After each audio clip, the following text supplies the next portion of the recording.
Shalom, selamat pagi.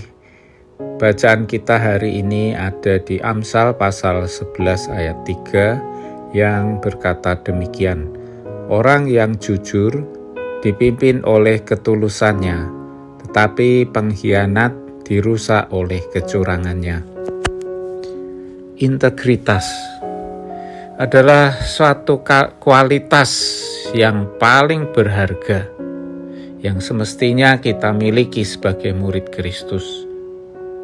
Orang yang berintegritas adalah orang yang bersikap jujur, dapat dipercaya, dan konsisten dalam iman, baik dalam kehidupan pribadinya maupun di hadapan orang lain. Di tengah dunia ini, di mana kebohongan atau ketidakjujuran dianggap sebagai hal yang biasa, Tuhan memanggil kita untuk berdiri teguh dalam integritas. Hari ini, mari kita merenungkan apa artinya hidup dengan integritas, mengapa itu penting, dan bagaimana kita dapat menghidupinya dalam perjalanan kita sehari-hari dengan Tuhan. Yang pertama, integritas itu dimulai dari hati. Yesus mengajarkan bahwa integritas dimulai dari dalam diri kita. Dalam Matius pasal 5 ayat 8, dia berkata, "Berbahagialah orang yang suci hatinya, karena mereka akan melihat Allah." Integritas bukan hanya tentang tindakan kita, tapi juga tentang karakter kita. Apa yang kita lakukan secara rahasia, pikiran kita, dan motif kita, semuanya mengungkapkan kondisi hati kita yang sebenarnya. Renungkanlah, apakah hati kita sepenuhnya berkomitmen kepada Tuhan? Apakah kita melakukan apa yang benar bahkan ketika tidak ada yang melihat? Yang kedua, integritas adalah cermin karakter Kristus.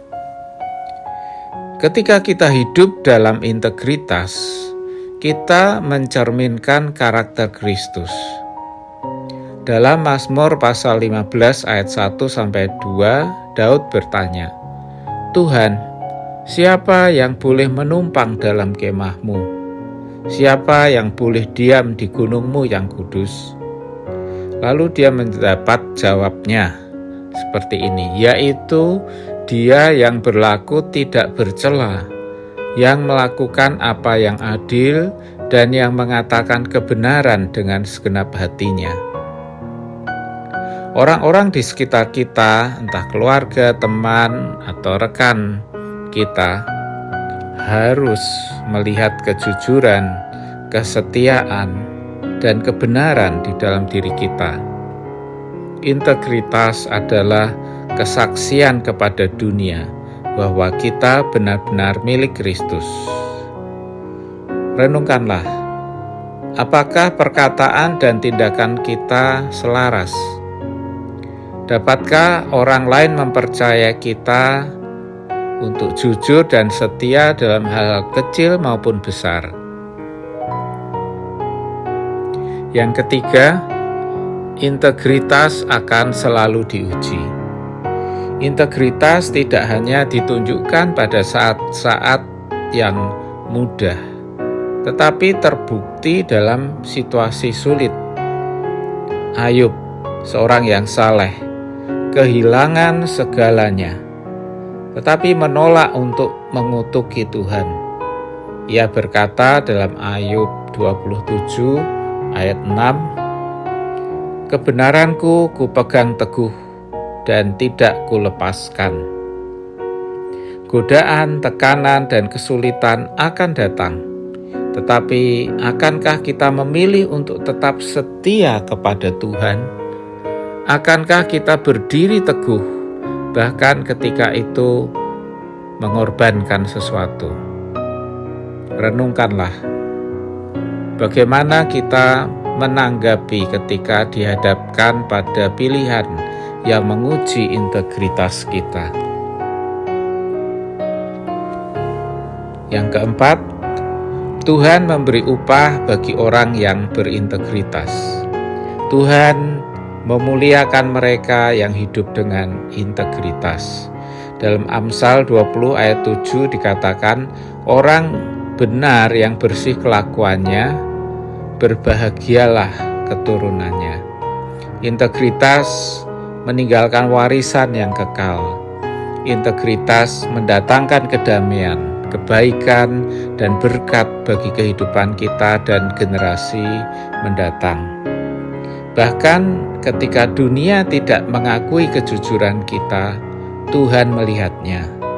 Upahnya lebih besar daripada pujian atau keuntungan apapun yang bisa kita peroleh dari dunia ini. Renungkanlah, apakah kita berfokus untuk menyenangkan Tuhan daripada mencari persetujuan dari manusia? Jadi pokok renungan kita adalah hiduplah dalam integritas setiap hari.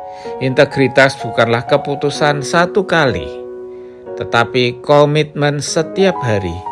Kita harus berdoa memohon kekuatan dari Tuhan untuk bersikap jujur, dapat dipercaya, dan setia dalam setiap aspek kehidupan kita. Amin.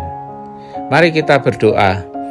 Tuhan, tolonglah kami untuk hidup dalam integritas dalam semua yang kami lakukan. Berikan kami kekuatan untuk hidup dalam kebenaran, untuk bersikap jujur dalam perkataan dan tindakan kami, dan untuk memuliakan-Mu dalam setiap keputusan. Kiranya hidup kami dapat mencerminkan kebenaran-Mu, sehingga orang lain dapat melihat Kristus dalam diri kami. Dalam nama Tuhan Yesus kami berdoa. Amin. Selamat pagi, Tuhan Yesus memberkati kita.